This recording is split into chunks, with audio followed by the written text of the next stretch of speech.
அனைவருக்கும் வணக்கம். நம்ம இந்த வீடியோவில் எதை பற்றி பார்க்க போகிறோம்னா வாஸ்து பற்றி ஓரளவுக்கு ஃபுல்லாக தெரிஞ்சுக்கலான்ட்டு இருக்கோம். இது வந்து பார்த்திங்கன்னா நம்ம ஒரு 5 வகையாக பிரிக்கலாம். மெயினாக நம்ம பிரிக்க வேண்டியது வாஸ்து பற்றி. அதில் ஃபஸ்ட்டு கான்செப்ட் வந்து என்ன அப்படின்னா பஞ்சபூதங்களோட எஃபெக்ட் தான். அது வந்து பார்த்திங்கன்னா இப்போ நிலம், நீர், காற்று, ஆகாயம், வெப்பம் இது எல்லாமே கரெக்டாக இருக்கா அப்படின்றத பொறுத்து தான் அமையும். இப்போ வந்து பார்த்திங்கன்னா நம்ம நிலம் அது நல்ல வளமானதாக இருக்கா அப்படின்றத பார்க்கணும். அங்கே நல்ல நீரோட்டம், பக்கத்துலேயே தண்ணி ஏதாவது இருக்கா, ஈரப்பதம் இருக்கா அப்படின்றத பார்க்கணும். அடுத்து வந்து பார்த்திங்கன்னா காற்று, அந்த மாதிரி உங்களுக்கு வந்து பார்த்திங்கன்னா மெயினாக நிலம், நீர், காற்று, ஆகாயம், வெப்பம் இது 5மே வந்து கரெக்டாக இருக்கா அப்படின்றத வந்து டெரைவ் பண்ணுறது தான் சரியான முறையில் நம்ம உடம்புக்கு தேவையான ஒரு வாழ்கிறதுக்கு தேவையான ஒரு தட்பவெப்ப நிலையை வந்து உருவாக்கிக்கிறது தான் பஞ்சபூதங்களோட எஃபெக்ட். அது ஒரு வாஸ்துவில் ஒரு டேமாக இருக்குது. இதை தாண்டி அதில் நிறைய விஷயம் இருக்குது. ஃபஸ்ட் நம்ம பேசிக்காக என்ன அப்படின்றத மட்டும் பார்த்து, ரெண்டாவது வந்து பார்த்திங்கன்னா இடத்தோட அமைப்பு. நம்ம இப்போ ஒரு இடம் வாங்க போகிறோம் அப்படின்னா அது வந்து சவுத் வெஸ்ட் கார்னர் வந்து மேடாகவும், நார்த் ஈஸ்ட் கார்னர் வந்து பார்த்திங்கன்னா உங்களுக்கு பள்ளமாகவும் இருக்கலாம். அதுதான் வந்து ஒரு சரியானதாக இருக்கும். அடுத்து வந்து பார்த்திங்கன்னா அந்த இடம் வந்து பார்த்திங்கன்னா எந்த ஒரு இடத்துலையும் கிராஸ் வரக்கூடாது. ஒரு சில இடத்துல கிராஸ் வரலாம். இப்போது நம்மளுக்கு நார்த் ஈஸ்ட்லேயோ சம்திங் ஏதாவது குபேரமலையிலையோ எதுவாத ஒரு இடத்துல கிராஸ் வரலாம். இந்த கிராஸ் எல்லாம் வந்து பார்த்திங்கன்னா நம்மளுக்கு வந்து பயன் பெறக்கூடியது நல்ல கிராஸாக நல்ல ஒரு அமைப்பில் இருக்கணும். அந்த மாதிரி இடமா தான் நம்ம சூஸ் பண்ணுற மாதிரி இருக்கும். மித்த அதை அக்னி மூலையோ அல்லது வாயு மூலை இழுத்த மாதிரி இருந்ததுன்னா அந்த இடம் வந்து தவிர்க்கிறது நல்லது. இப்போ வந்து பேசிக்காக வந்து பார்த்திங்கன்னா 4 மூலைக்கு நம்மளுக்கு ஒரு 4 பேர் இருக்குது. குபேர மூலை அப்படின்றது சவுத் வெஸ்ட் கார்னரு. அடுத்து நார்த் வெஸ்ட் கார்னர் வந்து வாயு மூலைன்னு சொல்லுவாங்க. நார்த் ஈஸ்ட் கார்னர் வந்து ஜலமூலைன்னு சொல்லுவாங்க. அதே மாதிரி சவுத் ஈஸ்ட் கார்னர் வந்து அக்னி மூலைன்னு சொல்லுவாங்க. இது எல்லாமே வந்து பார்த்திங்கன்னா எதுவும் கிராஸ் இல்லாமல் ஸ்கொயராக இருக்கிறது நல்லது. அடுத்து அதுலேயே இதில் வந்து பார்த்திங்கன்னா குத்தல் வரக்கூடாது மேக்ஸிமம்.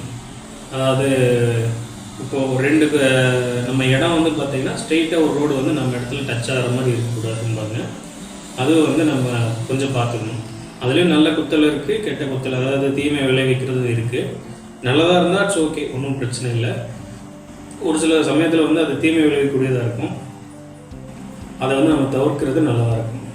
ஸோ அதையும் மெயினாக பார்க்கணும். அடுத்தது வாஸ்துவில் வந்து நீங்கள் மெயினாக பார்க்க வேண்டியதுன்னு பார்த்தீங்கன்னா அந்த இது வந்து பார்த்திங்கன்னா எதுவும் இருளாக இருக்கா இல்லாமல் நல்லா சூரிய வெளிச்சத்தோடு இருக்கிற மாதிரி இருக்கணும் இடம் வந்து. ஸோ அதை மெயினாக நீங்கள் பார்த்துக்கணும். அதாவது இப்போ ஏதாவது மேலே ஏதாவது சைடில் ஏதாவது ஒரு மலை இருக்குது அல்லது வந்து பார்த்திங்கன்னா ஏதாவது ஒரு பெரிய பாறைகள் இருக்குது, அந்த மாதிரி ஏதாவது இருந்ததுன்னா அது எனி டைம் நிழலாக இருக்கிற மாதிரியே இருக்கும். ஸோ அந்த மாதிரி இருக்கிறதெல்லாம் நம்ம தவிர்க்கிறது நல்லதாக இருக்கும். டோட்டலாகவே வந்து சூரிய ஒளி, வெளிச்சம், அடுத்து வந்து பார்த்திங்கன்னா காற்று எல்லாமே இங்கே கவர் ஆகிற மாதிரி இருக்கணும். ஸோ அந்த மாதிரி இடமா தான் நம்ம பார்த்து வாங்கணும். இதுதான் வந்து இடத்தோட அமைப்பை பற்றி நம்ம பார்த்திங்கன்னா ரூமோட அமைப்புகள் நம்மளுக்கு வந்து மெயினாக வந்து பார்த்திங்கன்னா அங்கே குபேர மூலையில் பெட்ரூம் வரணும். செகண்ட் பெட்ரூம் அப்படிங்கிறது வாயு மூலைக்கு வரணும். அடுத்தது வந்து பார்த்திங்கன்னா ஜலமூலை அப்படின்ற இடத்துல வந்து ஓப்பன் ஸ்பேஸ், பார்க்கிங், ஹாலு இதெல்லாம் வரலாம். அடுத்தது வந்து பார்த்திங்கன்னா அக்னி மூலையில் வந்து பார்த்திங்கன்னா கிச்சன் வரலாம். இதுதான் நம்ம பேசிக்காக நம்ம இது பண்ணுறது. அடுத்து வந்து பார்த்திங்கன்னா பூஜா ரூம் அப்படிங்கிறது மத்தியமத்தில் வரலாம், அல்லது வந்து குபேர மூலை சார்ந்து அல்லது வாயு மூலையை சார்ந்து அல்லது ஈசானியை சார்ந்து வரலாம். ஒரு சிலர் வந்து அக்னியை சார்ந்து ஒரு சிலர் வைப்பாங்க, ஒரு சிலர் வந்து அதையும் தவிர்ப்பாங்க. ஸோ மேக்ஸிமம் குபேர மூலையை சார்ந்து வர்றது அல்லது மத்தியம், அதாவது சென்ட்ரு பாயிண்டில் வர்றது சிறப்பானதாக இருக்குன்னு சொல்லுவாங்க. அப்படி இல்லை ஒரு சிலருக்கு வந்து பார்த்திங்கன்னா ஈசானியத்தில் வர்றது கரெக்டாக இருக்கும்.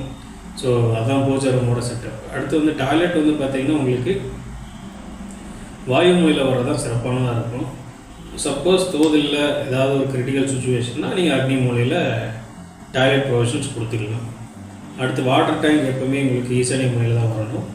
ஓவர் ஹெட் டேங்க் எப்போவுமே உங்களுக்கு குபேர மூலையில் தான் வரணும். ஸோ வெயிட்டாக இருக்கிற பகுதி வந்து குபேர மூலையாகவும், ஓப்பன் ஸ்பேஸ் வெயிட்டே இல்லாத பகுதி வந்து ஜலமூலையாகவும் இருக்கணும்.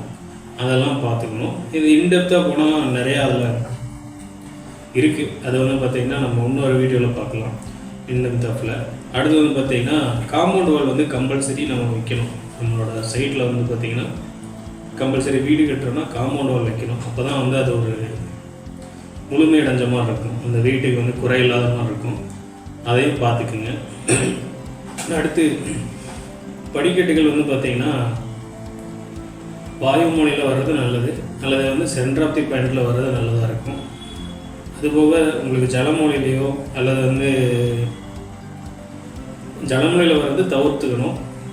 அதே மாதிரி தெற்க பார்த்து ஏறுறது மேற்கு பார்த்து ஏறுறது கரெக்டாக இருக்கும். வடக்க பார்த்தோ கிழக்க பார்த்தோ படி ஏறுற மாதிரி இருக்கக்கூடாது. ஸோ இதெல்லாம் நீங்கள் கொஞ்சம் பார்த்து தான் ப்ரோக்ராம் பண்ணிக்கணும். வாழ்வியல் முறையும் வாஸ்துவும் ஒன்றா அப்படின்னா ஒரு 70% ரெண்டும் ஒன்றா தான் இருக்குது. ஏன் அப்படின்னா நம்ம இப்போ சமைக்கிறது அப்படின்னா சூரியனை பார்த்தா சமைப்போம், அதாவது கிழக்கு திசை பார்த்து தான் நம்ம சமைக்கிற மாதிரி பண்ணுவோம். ஸோ அது வந்து பார்த்திங்கன்னா உங்களுக்கு வந்து சவுத் ஈஸ்ட்டில் நம்ம ப்ரோக்ராம் பண்ணியிருக்கோம் கிச்சன் வைக்கிறது வந்து. அடுத்து நம்ம குழந்தைறது இந்த மாதிரியான ஒரு மோரார்லெஸ் அதிகமாக நம்ம வந்து பேசக்கூடிய ஏரியாவாகவும் அதிகபட்சம் நம்ம இருக்கக்கூடிய ஏரியாவும் இருக்கிறது வந்து பார்த்திங்கன்னா நார்த் ஈஸ்ட்டில் தான் நம்ம அதிகமாக இருப்போம். ஸோ அது வந்து ஹால் போர்ட்டிகோ இந்த மாதிரியான விஷயங்கள்லாம் இருக்குது. அடுத்து படுக்கை ஏரியா அப்படிங்கும்போது வந்து பார்த்திங்கன்னா நம்ம சவுத் வெஸ்ட் கார்னர் தான் நம்ம ப்ரோக்ராம் பண்ணுவோம். ஸோ அதான் அந்த இடம் தான் கரெக்டாக இருக்குது. ஸோ அடுத்து வந்து நம்மளோட வாயு மூலையில் வந்து பார்த்திங்கன்னா கிச்சன் சரி, செகண்ட் கிச்சன் ஒரு சிலர் வைப்பாங்க. ஆனால் வந்து பார்த்திங்கன்னா அதுவும் ஈஸ்ட்டு பார்த்து சமைக்கிற மாதிரி தான் நம்ம ப்ரோக்ராம் பண்ணணும், அதுதான் சரியானதாக இருக்கும். அடுத்து வந்து டாய்லெட் பொசிஷன் எல்லாமே வாயு மூலையில் இருக்கிறது தான் சிறப்பானதாக இருக்கும். அடுத்து வந்து அந்த